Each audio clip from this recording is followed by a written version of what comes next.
Yeah. Can you hear me now? There we go. Stay away from this one so we don't get feedback. All right. So, welcome to Social Engineering for the Blue Team. My name is Timothy D. Block, or as I tried to get by CFP review boards last year, building better relationships to work to improve security mindset and get things done. This is a building relationships talk. This did not get by CFP boards, and a lot of you are probably going, crap. Now I got to figure out a time to get out of here. So, why this talk? Well, I tend to get a lot of things done at work, and a lot of that is because of the relationships I've built with people. There are a lot more people that are technically smarter than me and better at their job than I am. But as I was leaving my first security role, my CIO said something interesting to me. He said, one, I got a lot done. But the second thing was, everyone seems to like you. And so I started making a connection between that. Like, I knew I got along with people well, but no one had explicitly said, I like you. And so I started exploring this idea of, why I seem to have a knack for getting along with people and if that was really helping me get a lot more done. And, that's essentially what it is I will go to someone when I have an issue and they will drop what they're doing to help me out. This is also developers. Try to get, developers hate getting interrupted. Try going to a developer and seeing if you can get them to do something. And that is my current role. I am a security resource, sitting with a development team. I work with them to improve security within their processes and within the development lifecycle. So, this really clicked for me last year when I started reading Chris Hadnagy's book, Social Engineering, The Art of Human Hacking. I tried that other CFP title because I didn't want to say social engineering. I didn't want to see it as something malicious. But as I was reading the book, I started being able to apply some of the things that you learn on red team engagements to break into a building. Were the things that I was doing really well in building relationships internal to my organization with the other departments. And so that's where this idea for this talk came from. And I gave into the fact that, when I say social engineering for the blue team, I got a lot more interest and curiosity from people about the topic. So, that's kind of why this talk. It's also because we have a lot of frustration and security with getting other people to do things that we want done, to implement the simplest security measures to help protect our organization, whatever it is. We have a talent shortage. And while we're trying to get more security programs into colleges, high school, and middle school, I feel like I can look internally and see what I could be doing better to improve, how I interact with people and get security improve the security within my organization. And I know a lot of people feel like they're introverts, particularly within the security field, but, I go to conferences a lot, and we do a lot of great things within the community ourselves. We care about each other. When you go to our conferences, you'll see a lot more people in the halls, networking, laughing. We go to lunches. We have hacker family dinner. We have a lot of this same type of stuff to build relationships within our own community. But then we seem to forget that when we go back to our organization. And, our organization is just another area. We've spent way more time there. So we should be building better relationships there. So, a lot of these same things that I started learning about red teams using are the same things that we can use on the blue team side. So, here's what's in the talk, and I'm gonna get through this. The first time I practiced this talk was like an hour and 40 minutes. I only have 40 minutes. Frank would kill me if I went an hour and 40 minutes. So, we're gonna talk about what's at stake, where I work, blue team social engineering techniques covering behavioral, body language, and electronic communication. And then if we have time, we'll get into the resources. So, what's at stake? I work for a company called Premise Health. We are a wellness company. We have 230 clients. A lot of them are Fortune 1000 companies. They hire us to build clinics out on their main campuses. And then their employees can go there for, if they have a cold, if they're sick, if they need a physical, their dependents can go as well. And we have approximately 600 health centers across 44 states and 2 territories in Guam and Puerto Rico. We have 4.2 million lives covered. That's a lot of PHI data. And then we have 4,500 team members. These are some of the things I've mentioned that we have services for. Some companies like to hire chefs and have them come in and do that. They'll have yoga instructors, mindful coaches, different things, kind of depends on what they want to do.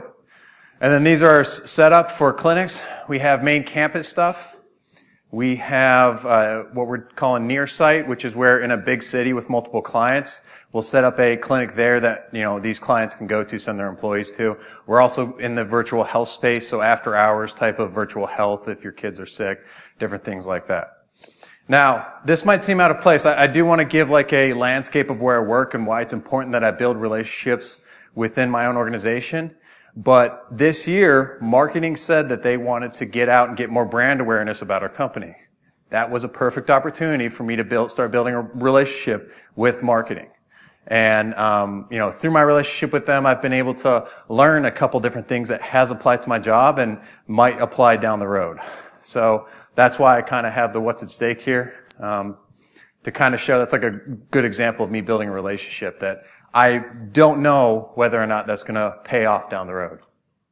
So, Blue Team Social Engineering, let's just get right into it. When and where do you do it? Well, I just kind of did it now, where I'm out there speaking for like the HR department.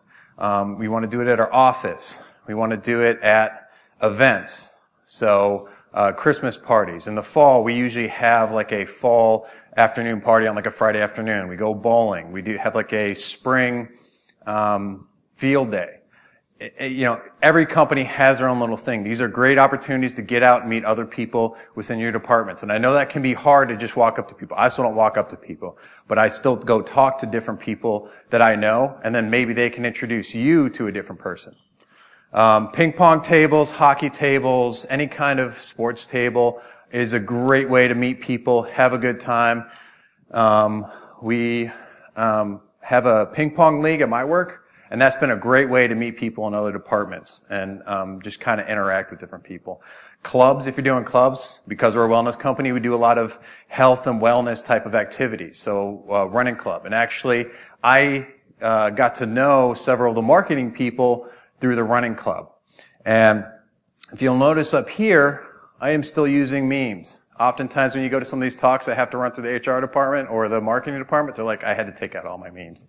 My marketing department, because I already knew them, they were a little bit more relaxed about it. We sat down, talked through it, had some good laughs, and they were like, what you're doing is fine. So if you've been to one of my talks before, I'm going to have some memes and some other fun stuff up here.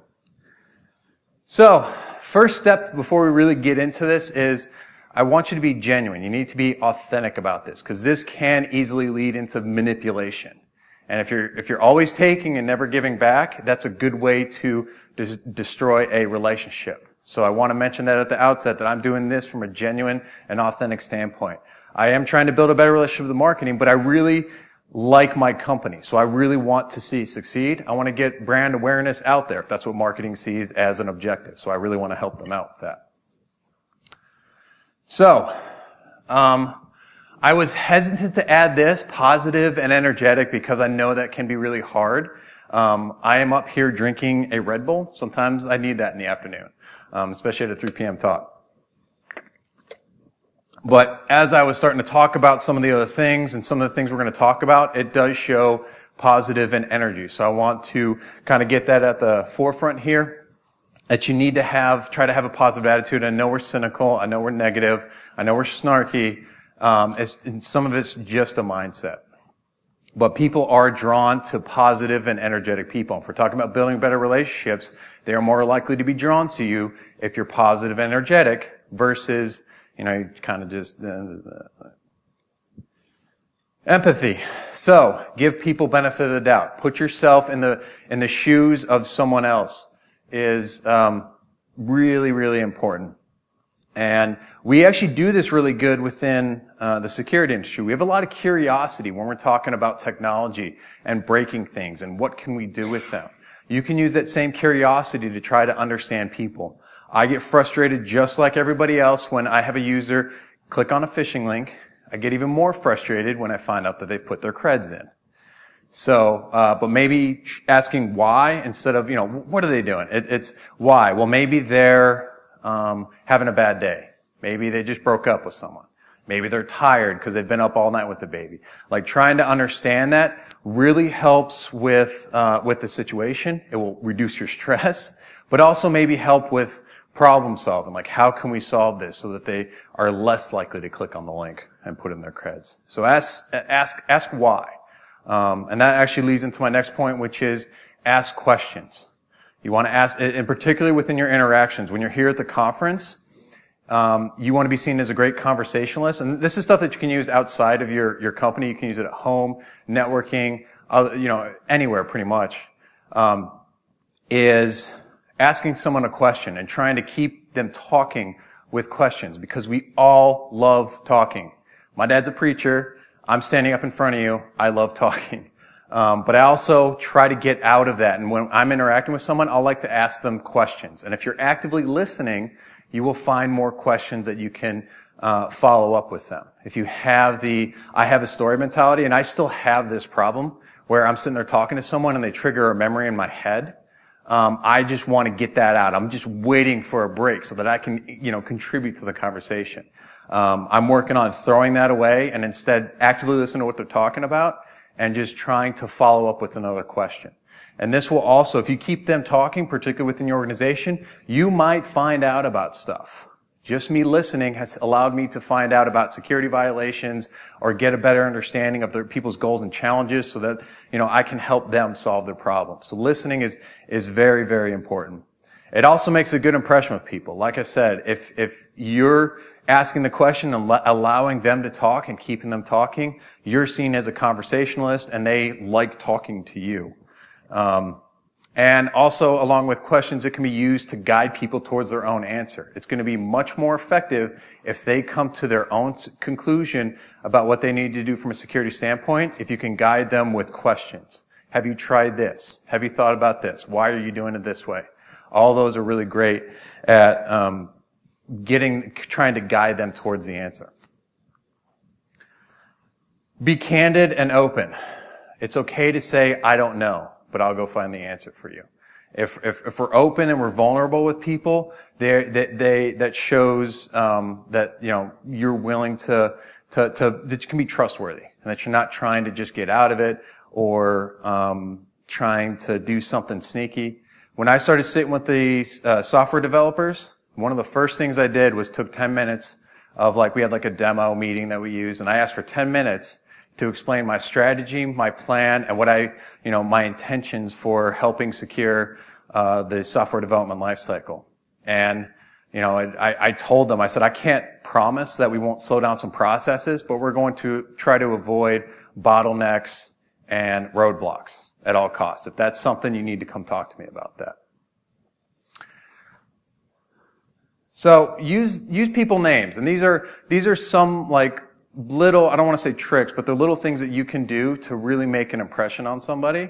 And a lot of these have varying degrees. This is a small one that I've started using a lot more. And it's hey Cameron, how are you?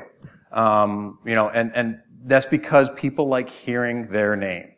And you can think about this yourself. When you hear someone use your name in a conversation or in a greeting, you get a little bit of a hit of, goodness.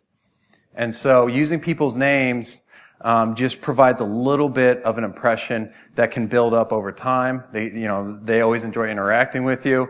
This is really good for new people who are just starting. If you interact with them once, I would recommend trying to remember their name as much as possible, because the next time you see them in the hall, they've met 24 people, so they don't necessarily remember your name. But if you can take the effort to remember their name, it makes a big impact. And you can kind of see it on their face. You can see them get a little bit of joy, hey, someone remembers me that I met yesterday. This is really good for managers too. Managers know a lot of different people. And so if you say, hey Steve, how are you? Just even in passing, you might see in their face, should I know who they are?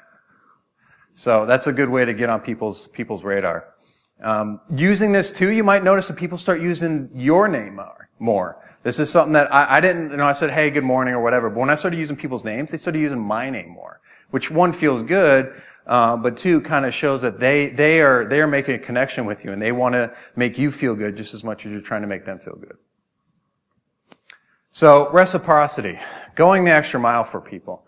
And this is probably something that I just inherently seem to be pretty good at. One story I have is that we were going to play ping pong with the developers, and I forgot my cup, so I went back and grabbed my water. And I came back. One of the devs was like, oh man, I wish I'd known you were going back, but I asked you to get my cup. I was like, all right. So I just went back to the desk, grabbed his cup, and came back. That saved dev saved me tons of work, like 3 or 4 hours worth of work scripting something. It took him like 3 to 4 lines of code to script something that I was really struggling with. And that's not to say that one cup, me going to grab his cup, saved me a bunch of work, but that's what I realized, how I was getting people to drop what they were doing to help me out with something I was trying to get done. And that, I did other things for him. I am known within the dev team that they're having a problem with the support desk, to come talk to me. Because, not all the time, but, if something's been sitting in queue for 2 months, I can certainly go poke someone and get that moving along. And so support desk is not in my role. That's not something I necessarily have to do. I can say, well, you just have to deal with the support desk. But because I am doing that, they are more willing to help me down the road or when I need to go to them with something. And ultimately, when you're talking about this kind of stuff, you're solving problems for them. I am trying to get them back to work so that they can help me. I'm trying to put them in a position to succeed. And again, that comes back and helps me whenever I'm running into an issue or I need something addressed, or we have to have hard conversations with people. No, you can't do that. Different things like that. And so if you're more willing to go out of their way for other things, they are more willing to go out of their way for you later on when you need something from them. If you work hard for others, they will work hard for you. Humor. Have a good sense of humor. Having a good sense of humor. I would love to dive into this a little bit more. I don't have the time for it. But a couple things we can talk about is self-deprecation. Is a pretty good one. Being on the only security guy on the dev team, I hear the security jokes over and over. Let me just send this to GitHub. Let me just send this, post this out wherever. And so I kind of have to lean into that a little bit and, just play along with it. Just for their benefit pretty much. You can be a little bit goofy. We went to BSides Huntsville and I had a bunch of the guys from the security team in the car and I blasted Taylor Swift's Shake It Off. Because I love Shake It Off. I am known in 2 different listservs. I'm known in 2 different places of work for just blaring that. And it's a really good song. If you're down, in the InfoSec community, if you've heard something really, really frustrating at work or whatever, it's good to just play that song and just kind of let it out a little bit. But another thing, and this is something I just did last week, have you ever looked at the bottom of a Kleenex box? This is some really good comedic stuff. Kills 99.9% of cold and flu virus. Let me read more. That's, of course, within 15 minutes of it being within the Kleenex. My favorite part is the directions of use. It is a violation of federal law to use this product in a manner inconsistent with its labeling. Use only as facial tissue. So if you use it to wipe down your desk, you're violating federal law. I don't know, what would we say, wiping off glasses? Is that considered, or is that still facial, or I don't know. You can go really dark with this. I'm not going to go there. You can go really dark with this, or you can go really light. Everyone seemed to, have their varying degrees of humor with it. And that's the other thing, is figuring out who has like a corny sense of humor, so maybe you can use a lot of puns or just be, dad jokes, or, I was in the Navy for 6 years, so I can go very dark and sick. See, I hear a couple people, probably military people, know what I'm talking about there. But yeah, just kind of figure out what your sense of humor, and pay attention to what other people's sense of humor is. Because laughing is a great way to build camaraderie with other people. You're just making a connection if you can laugh together. It's just a really good way to connect. Appreciation. Say thank you and you're welcome more. This is something that I see. We don't do very well in the InfoSec community saying thank you enough. Yes, we do say thank you, but I feel like we could say it just so much more. And you can even do the thank you, no, thank you. But it's just a great way to show appreciation. And on the you're welcome side, and maybe this is just me, I would love to hear from somebody else if they can come back and give me some feedback on this. My mom used to hate when I said no problem, or sure, or yup. And I do kind of now, and this, again, just probably my condition, my mommy issues. is that whenever I hear that from somebody else after I say thank you to them, I feel like, I've bothered them. I don't get a good feeling from that. Whereas if I hear you're welcome, I kind of feel better about that. But I would really like to hear people's impressions on that, see if that's actually something. Apologize. Be willing to say, I'm sorry. It's a great way to diffuse a situation and avoid a shouting match. And when we're building relationships, we want to avoid pointing blame and shouting. I recently just had an issue where I had expressed some urgency with a security issue that needed to be addressed, and it wasn't given the urgency it needed to. Again, I did what I was supposed to, and I was actually trying to trust people with this, but it ended up, I had to apologize. I had to say, well, I wasn't on top of it more. Apparently I didn't express it enough. And so I'm really looking inwardly at how I could have been better for them. And oftentimes when you say, I'm sorry, the other person will say, well, I'm sorry, I could have done this better. And that's just a much better interaction than, no, you should have done this. No, I said this. And so, saying I'm sorry is just a really good way to diffuse the situation and make sure you're not having any kind of, fist fights at work. I don't know. Body posture. This is everything you were told growing up. Stand up straight. If coming from a military background, when I'm walking, I swing my arms. This is just natural. But if you swing your arms when you're walking around, you're taking up more space, shows a lot more confidence, which people will be drawn to and also, understand that you have a lot more confidence in what you're doing. Whereas if I'm talking or walking like this, you can just see it right there. I don't look like I have as much confidence. Sitting down, particularly in an interview, make sure your butt's at the back of the chair. When you're talking about a meeting at work or something, you can probably relax a little bit, especially if other people are doing it. But typically I start, I like having my back straight up. I know some people like having theirs leaning all the way back. My boss does it. He lowers his seat and sits all the way back. That's kind of his thing. But make sure you're paying attention to that kind of stuff. One of the things I've recently picked up is having hands on the table. So when you're in a meeting, making sure your hands are out on the table. It shows subconsciously that people will start trusting you. Whereas if you have your hands under the table, they don't know what you're doing.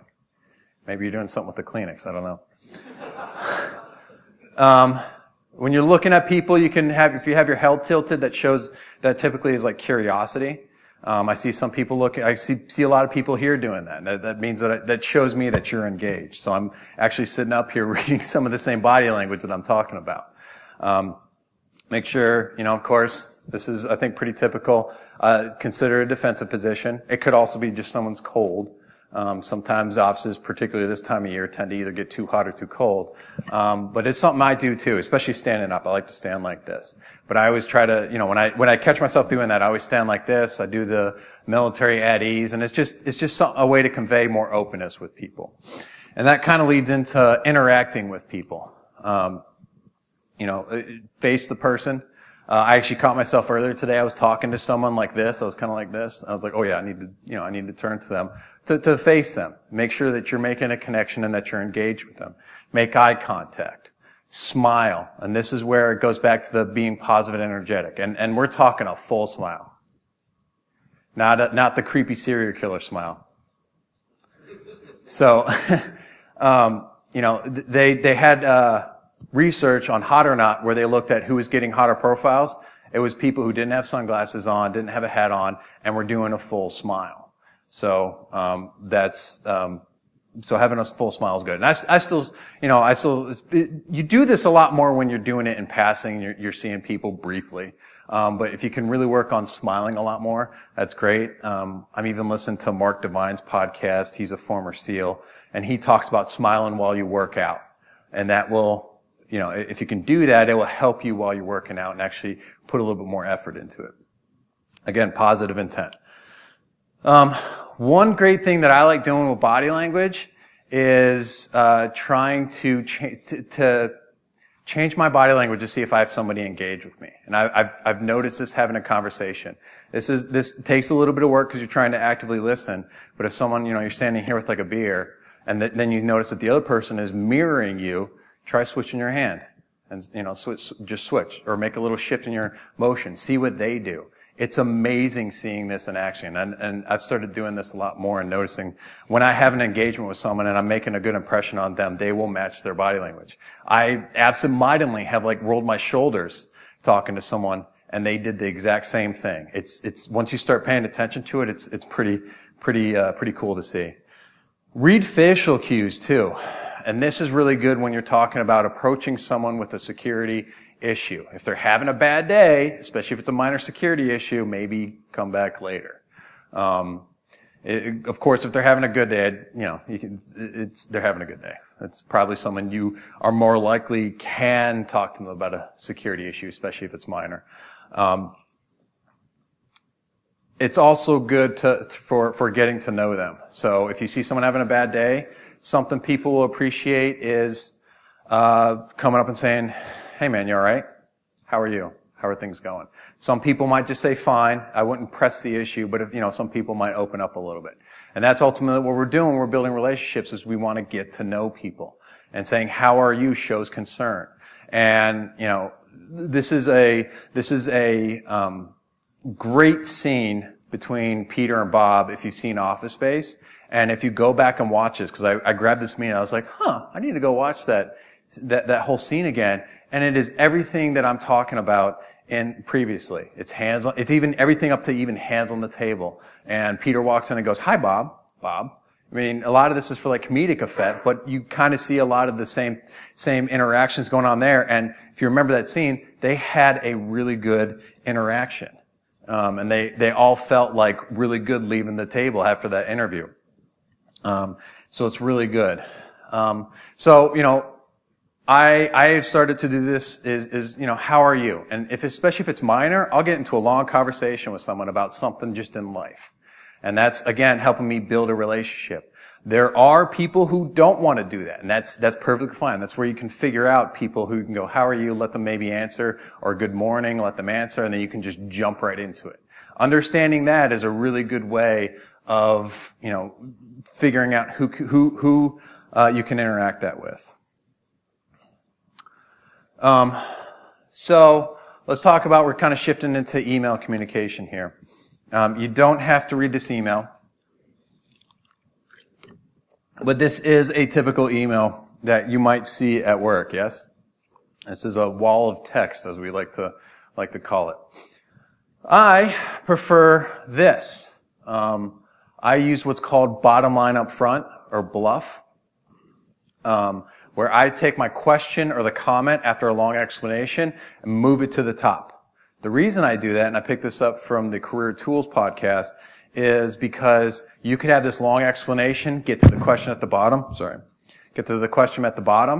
and then they have to go back and read through it again. Whereas if you have the question at the top, and then you start giving some context, it's less work for them.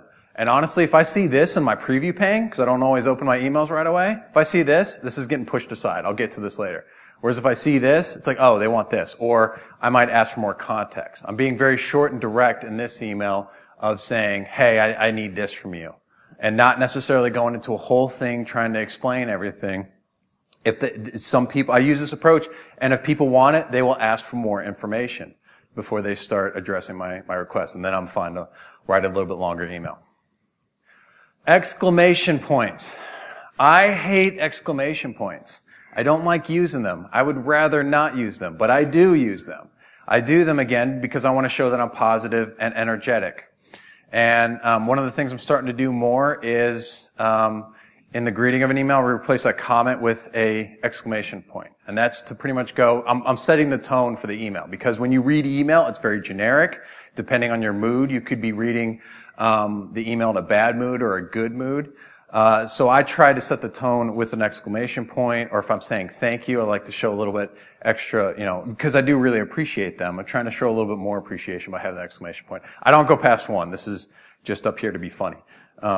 But again, people love energy, and exclamation points are a great way to do that. I wouldn't overdo it. I wouldn't add an exclamation point for every sentence, but, strategically where appropriate, because we are being genuine and authentic here, is what I try to do. So, 3 dots. This in grammar means an ellipsis or an omission of speech. So you typically see this in like articles and quotes. This is also probably one of the worst things that they've added for UI and text messaging ever. Because you see these three dots and you're just waiting for them to respond, and then it goes away and they never respond. That is just the worst. It also, to me, and what I'm getting at is to avoid this, is that it's a sign of exasperation. It's like ... So oftentimes when I get this from someone, I feel like I've had a bad interaction with them or I've bothered them from their work. So I don't use this at all, even if I am exasperated. But I know some people just do this out of habit. So it's just paying attention to how you actually use it and how people might read it. Again, I'm trying to control communication because it's very generic. Oftentimes I try to get in front of people to communicate with them. This is just one of the ways that I can control that a little bit. I don't think this has to be said, and I'm not going to dive into this, but be groomed when you're at work.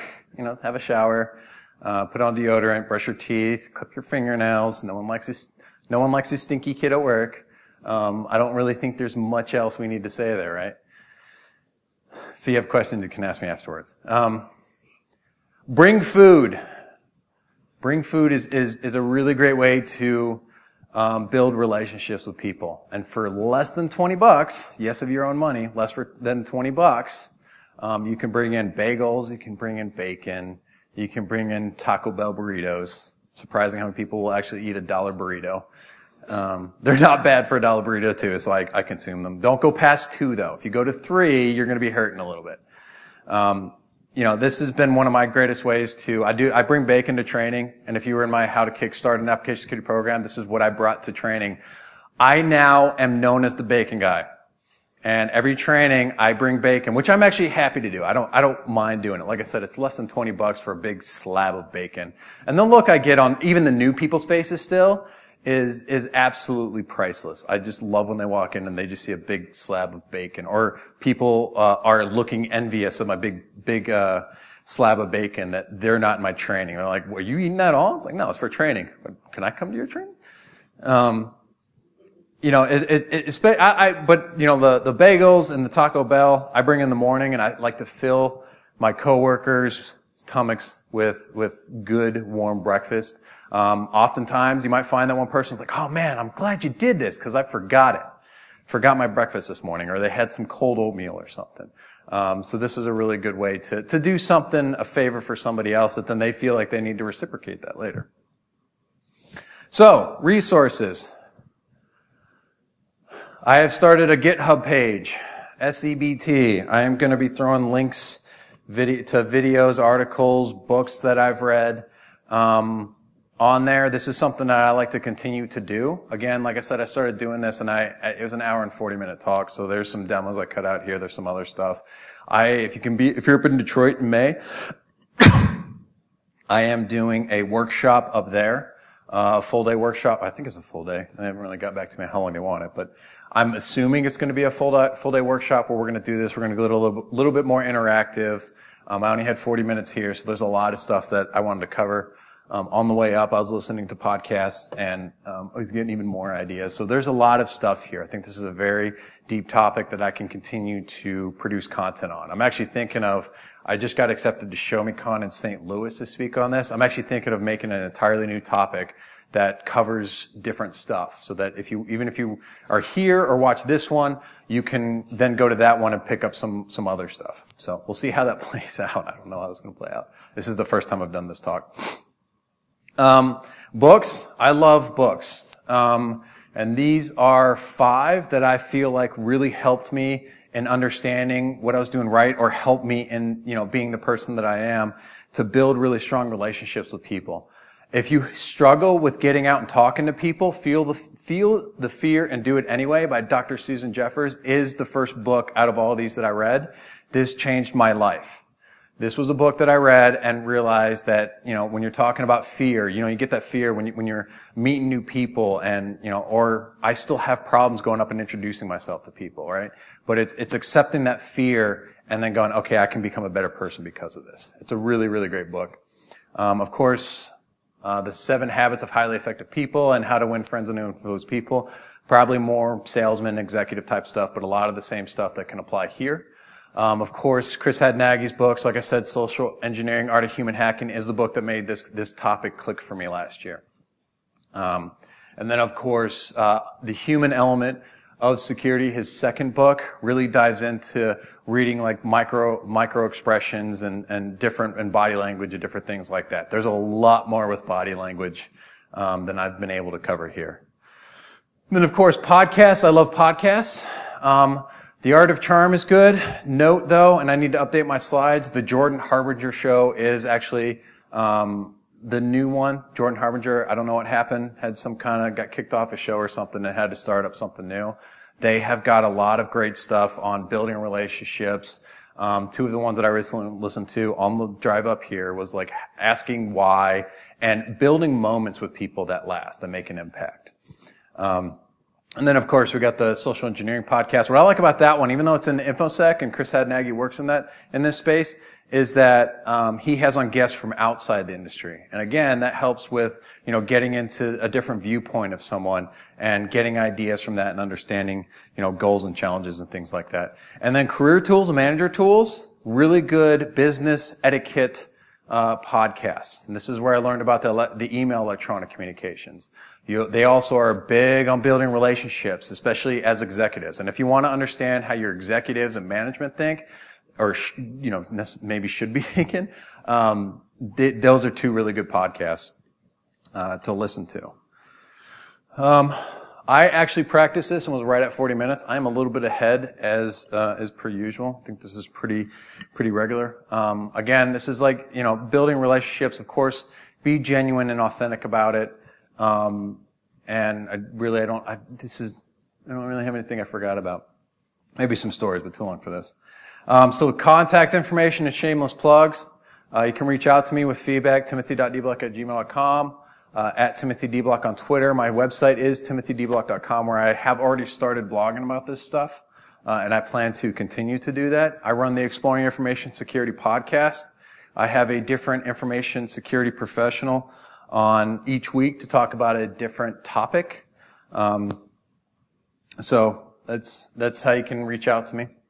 So thank you. You guys rock. See what I did there? Appreciation. Thank you all. We're building a connection here. And it looks like I actually have a few minutes for questions. Are there any questions from people? I just want to say you're welcome. Yeah, there you go. See, I feel good. Any other questions? I have some coworkers here, so now they've just learned all my dirty tricks. So I'm curious to see what they're going to say. I knew Shake It Off was a trick. Knew you really didn't like her. I do like Shakers. Oh, I like that song. But, yeah. All right. Well, thank you, guys. The line on the bottom of all your slides. Yeah. It says all materials. I will bring that up to them. I actually did not notice that, but this is the slides they gave me to use. So, I mean, but it is extremely. Hey, this is like the Kleenex thing, all right? I mean, you're breaking violent law, also. Federal law. I appreciate you pointing that out. I'll actually ask. No, please. You are not allowed to talk about this outside. Right. You're not allowed to talk about this outside. And Adrian, I need you to erase this video.